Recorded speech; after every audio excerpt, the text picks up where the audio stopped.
Bonjour. Aujourd'hui, je fais une vidéo parce que Lily avait une question par rapport à sa maman qui est Alzheimer. Voilà, c'est une personne qui met plusieurs vêtements les uns sur les autres et donc quand on lui pose la question mais pourquoi tu fais ça, elle répond c'est parce qu'on m'a dit de le faire. Donc c'est telle ou telle personne ou la dame.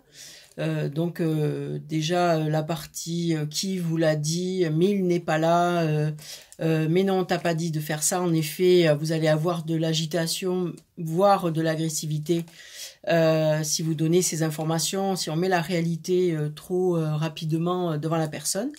Donc en fait, la première chose à faire, c'est déjà valider ce qu'elle dit. Alors, il y a une thèse a mis en place Naomi Feld, qui, pour ceux qui sont intéressés, c'est F-I-E-L-D, voilà, qui explique qu'en fait, il faut toujours valider ce que pense la personne, parce que elle, dans sa tête, c'est vraiment ce qui se passe. Vraiment, elle a entendu que quelqu'un lui donnait une information, ou du moins sa pensée lui a fait penser, lui a fait croire que. Donc en fait, on ne peut pas arriver en disant, ben non, c'est pas vrai, il fait 30 degrés, mais qu'est-ce que tu fais? Ne mets pas tes vêtements. Donc en effet, la réaction première souvent est celle-là, et c'est parce qu'en fait les personnes sont un peu désarmées devant la situation. Donc et puis ça les gêne de voir où elles en sont aussi dans leur maladie. Donc en fait, ce qu'il est bien de faire au départ, c'est de dire ah un tel t'a dit qu'il fallait que tu mettes tous ces vêtements. Oui, mais alors c'est vrai qu'il l'a dit, mais entre-temps, il a changé d'avis parce que là, aujourd'hui, on est en juillet, il fait 30 degrés, et donc tu risques d'avoir un peu trop chaud. Voilà, donc si la personne dit si, il me la faut, tout ça, mais est-ce que tu as froid? Donc en général, on vérifie par exemple les extrémités des doigts, on regarde au niveau du dos, si on voit que si la personne, en effet, parfois, avec l'âge, elles sont frileuses. Et il y a aussi la maladie qui fait qu'elles demandent beaucoup d'énergie, donc ce sont des personnes qui peuvent rapidement avoir froid. Donc dans ces cas-là, on va voir s'il y a une véracité dans ce qu'elle dit. Est-ce que réellement c'est une sensation physique ou est-ce que c'est seulement un délire qu'elle s'est créé? Parce que comme elle ne sait plus ce qu'elle fait, obligatoirement le cerveau dit bon là c'est pas normal ce que je fais, je vais trouver une explication. C'est inconscient bien sûr, et ça se passe très vite, ça met moins de temps que moi. Et donc en fait, voilà comment va fonctionner le cerveau. Et donc c'est pour ça qu'on dit chez les malades d'Alzheimer, le délire a sa place et doit y rester du moment qu'il est positif. À l'inverse, si le délire est négatif, par exemple, j'avais une dame qui m'avait expliqué que sa belle-mère, elle, en fait, elle voyait des araignées au plafond, donc elle prenait son balai et elle tapait parce qu'elle voulait enlever la tâche. Enfin, elle voulait enlever l'araignée. Et en fait, en parlant avec la dame, elle me dit, mais en fait, en plus, elle est malvoyante, elle a une DMLA. Donc, en fait, elle part de quelque chose qui est physiquement, qui existe, c'est-à-dire elle a un problème de vue, donc en fait, elle voit des taches, mais elle ne sait pas d'où ça vient parce qu'elle a plus la compréhension pour analyser la situation et elle se souvient plus qu'elle est malvoyante. Donc, son cerveau va dire « Ah, s'il y a une tache, c'est de son, ben, on va dire que c'est une araignée. » Voilà. Donc là, ça devient négatif parce qu'en plus de se fatiguer à essayer de taper, elle peut tomber, elle peut avoir des pertes d'équilibre, enfin, elle peut s'énerver, arriver à l'agressivité. Voilà, donc il peut y avoir plusieurs dangers. Donc dans ces cas-là, par contre, on va remettre dans la réalité. D'abord, on va dire « Oui, c'est vrai, il y a une araignée, mais regarde, n'ayez pas peur d'être ridicule. Hein. Regarde, là je la fais partir, c'est bon, je m'en occupe. Non, t'es sûr, moi je la vois encore. Eh bien c'est peut-être parce qu'au niveau de tes yeux, t'as peut-être quelque chose qui te gêne. Parce que là, moi c'est sûr, je vois plus rien.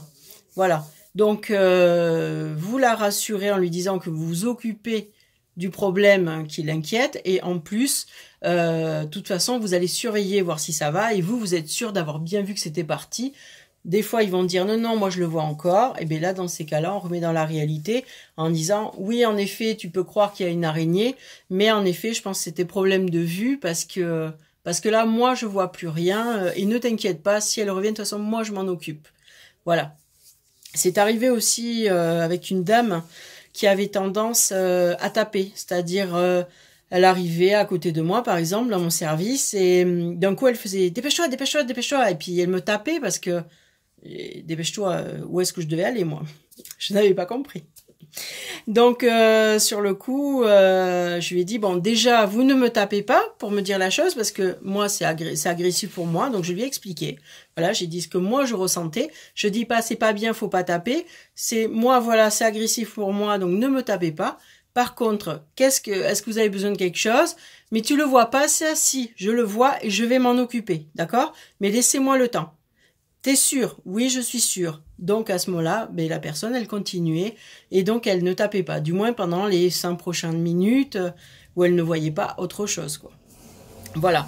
Donc, c'est la question qui peut se poser aussi, je dirais, Lily, c'est que, par exemple, est-ce que vous pouvez anticiper ce problème-là, c'est-à-dire que si il fait en effet trop chaud, elle se met trop de vêtements dessus, elle peut à ce moment-là avoir de la température, parce qu'en effet, souvent, la température pourrait monter ou elle pourrait transpirer de trop, enfin voilà, ça pourrait être négatif pour elle.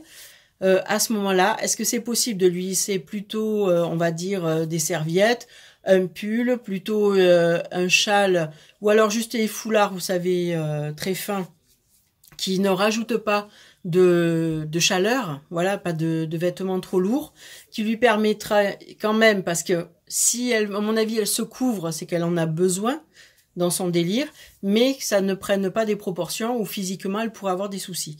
Et ça permettrait de calmer l'agitation, parce que si vous enlevez tous les vêtements, si elle a plus accès à son placard ou si on lui enlève d'un coup tout, ben elle va être agressive en disant mais moi je sais qu'il y a mes affaires, on me les a volées, donc on peut partir sur un sentiment de persécution. Donc moi dans ces cas-là, je dis laissez quelques affaires. Vous pouvez peut-être enlever tout ce qui est manteau d'hiver, tout ça qu'elle aurait tendance à prendre. Et plutôt lui mettre voilà des foulards, des vestes très légères, ce qui fait que si elle en a deux, ça équivaut à une veste en laine, vous voyez, des choses comme ça qui permettraient de la laisser dans son délire, parce que son délire, elle en a besoin, et en même temps, ce n'est pas négatif pour elle. Ce que je dirais aussi, c'est pour vous, qu'est-ce qui est acceptable aussi, oui, jusqu'à quel point vous acceptez son délire ou non, parce que le fait, en effet, de la voir se couvrir comme ça, on peut se dire, ah mais moi enfin tout ça c'est inconscient. Hein. Moi je n'accepte pas comment elle est, j'accepte pas la maladie. Voilà, donc moi il faut que devant tout le monde et pour elle, elle soit digne et correcte. C'est une façon aussi parfois de refouler la maladie. Si elle est correcte, on a l'impression que la maladie a moins d'emprise, et c'est tout à fait logique de le penser. C'est quand même difficile de vivre avec une personne qui a des délires.